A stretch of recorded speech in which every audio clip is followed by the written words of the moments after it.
नमस्कार दोस्तों, स्वागत है आप सभी का पाथफाइंडर पर। फाइनली हमारे डीआरडीओ में बहुत ही बड़े बदलाव, बहुत ही मेजर सुधार हमें देखने को मिलने वाले हैं। बिकॉज हमारे पीएमओ के द्वारा डीआरडीओ के लिए एक रेड लाइन को ड्रॉ कर दिया गया है। बिकॉज पीएमओ ने रिसेंटली अपनी जो लेटेस्ट रिपोर्ट है उसमें यह कहा है कि हम लोग डीआरडीओ में चेंजेस को लाने के लिए जो हाई पावर्ड कमिटी की सिफारिशें हैं उसको इंप्लीमेंट करने वाले हैं, जिसके माध्यम से डीआरडीओ में होने वाले जो भी डिलेज हैं वो सारे खत्म हो सकेंगे, जिसके माध्यम से डीआरडीओ एक और ज़्यादा एफिशिएंट और एक और ज़्यादा agile research and development organisation बन पाएगी, जिससे कि वो इंडिया में जो कटिंग एज प्रोजेक्ट्स हैं उनके फास्टर टर्नओवर में कंट्रीब्यूट कर पाएगी। ये वाली जो रिपोर्ट है दोस्तों, ये दिसंबर महीने में ही सामने आई है। एंड ये बड़ी बात इसलिए बन जाती है बिकॉज ये वही वाली रिपोर्ट है जिसको कि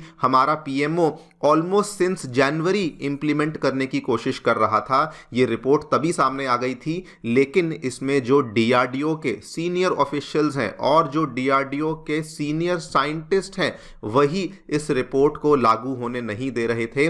वो लोग कह रहे थे कि हम लोग इस रिपोर्ट के फेवर में नहीं हैं, हम लोग डीआरडीओ में चेंजेस लाने के फेवर में नहीं हैं। लेकिन अभी बिकॉज पीएमओ ने यहाँ पे एक रेड लाइन खींच दी है, पीएमओ ने एक अल्टीमेटम दे दिया है, तो अभी जो हमें न्यूज़ देखने को मिल रही है, कहा जा रहा है कि इस पर्टिकुलर कमिटी की जो 60% सिफारिशें हैं उनको इम्प्लीमेंट किया जाएगा। एंड पीएमओ ने यह भी कहा है कि जो रिमेनिंग 40% सिफारिशें हैं उनको इम्प्लीमेंट करने के लिए भी हम लोग एक रोड मैप तैयार कर रहे हैं। बात करेंगे इस पूरी डेवलपमेंट के बारे में, बैकग्राउंड को समझेंगे कि आखिरकार डीआरडीओ को चेंज करने के लिए यहाँ पर कमिटी को क्यों स्थापित किया गया था, क्या क्या रिकमेंडेशंस हैं जो कि पीएमओ के द्वारा यहाँ पे लागू होने वाली हैं, इनके बारे में चर्चा भी करी जाएगी। आइए शुरू करते हैं दोस्तों मेरे साथ। मेरा नाम है अनिरुद्ध।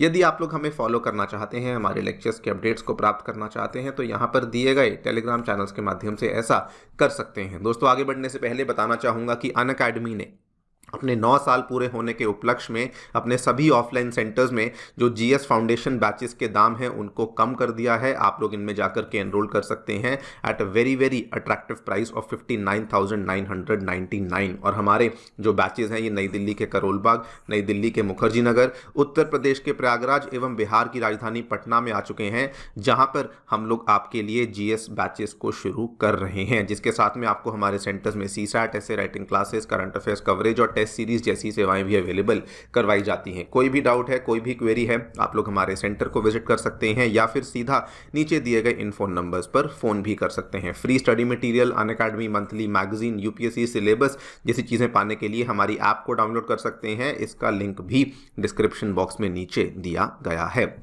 ऑलराइट, आपको थोड़ा बैकग्राउंड बता देता हूं।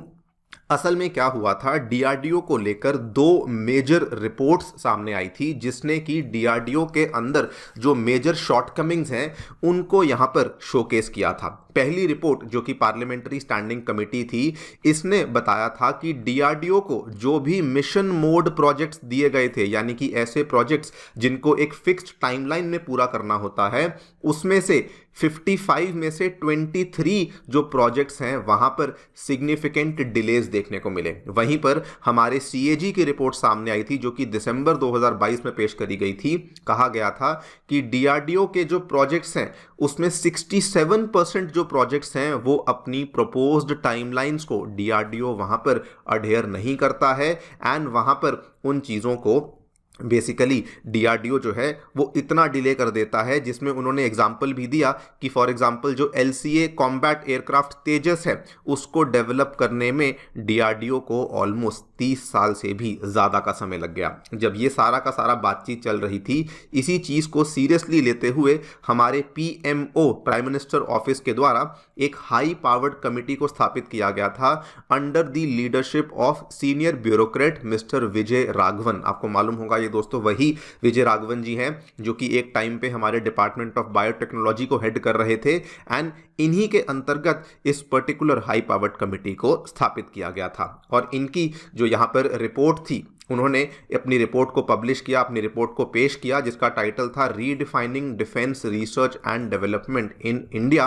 और ये जो इन्होंने रिपोर्ट थी जनवरी 2024 के महीने में इन्होंने इस रिपोर्ट को पब्लिक भी कर दिया था। इन्होंने अपनी रिपोर्ट में क्या क्या बातें कही, इन्होंने 2-3 बातों का जिक्र किया। इन्होंने पहली बात तो कही कि डीआरडीओ का जो काम है वो केवल और केवल रिसर्च एंड डेवलपमेंट का होना चाहिए, लेकिन आज की डेट में इन्होंने कहा कि अनफॉर्चुनेटली डीआरडीओ इंडिया में प्रोडक्ट डेवलपमेंट में लगी हुई है, डीआरडीओ इंडिया में प्रोजेक्ट मैनेजमेंट में लगी हुई है, और ये दोनों ही काम डीआरडीओ के नहीं हैं। इन्होंने स्पेसिफिकली मेंशन किया कि डीआरडीओ को प्रोडक्टाइजेशन में किसी प्रकार का भी जो कंट्रीब्यूशन है वो नहीं होना चाहिए। दूसरी बात इन्होंने कहा कि डीआरडीओ के पूरे भारत भर में अप्रॉक्सीमेटली 50 लैब्स काम करती हैं, लेकिन उसमें भी जो टोटल स्ट्रेंथ है वो ऑलमोस्ट 30,000 की है, लेकिन उसमें जो साइंटिफिक कम्युनिटी के लोग हैं वो केवल 30% ही हैं। जो बचे हुए 70% लोग हैं वो कॉन्ट्रैक्चुअल लोग हैं जो कि साइंटिफिक कम्युनिटी को बिलोंग नहीं करते। तो यहाँ पर भी बदलाव लाने की सख्त आवश्यकता है। तीसरी बात इन्होंने कही कि आज की डेट में बहुत सारे ऐसे एरियाज हैं जहां पर डीआरडीओ अननेसेसरी इंटरवेंशन करती है। फॉर एग्जांपल इन्होंने उदाहरण दिया ड्रोन टेक्नोलॉजीज का। इन्होंने कहा कि एक ऐसा एरिया है जहां पर केवल जो प्राइवेट सेक्टर है वो भी एंट्री ले सकता है, केवल उसकी मदद से भी हम लोग आगे बढ़ सकते हैं। डीआरडीओ को इसमें इन्वॉल्व होने की कोई भी आवश्यकता नहीं है। ये सारी की सारी रिकमेंडेशंस इन्होंने जैसे ही पेश करी दोस्तों, इमीडिएटली हमें अनफॉर्चुनेटली क्या देखने को मिला कि डीआरडीओ के जो साइंटिस्ट थे उन्होंने इस इंप्लीमेंटेशन को रोकने का पूरा प्रयास किया। आप लोग यहाँ पे देखिए, डीआरडीओ के जो साइंटिस्ट हैं they have opposed some of the structural changes जो कि इस रिपोर्ट में सजेस्ट किया गया था। बल्कि इनकी परेशानी इतनी बढ़ चुकी थी कि डीआरडीओ के जो सीनियर लेवल के साइंटिस्ट थे इन्होंने हमारे रक्षा मंत्री राजनाथ सिंह जी के साथ जाकर मुलाकात भी करी।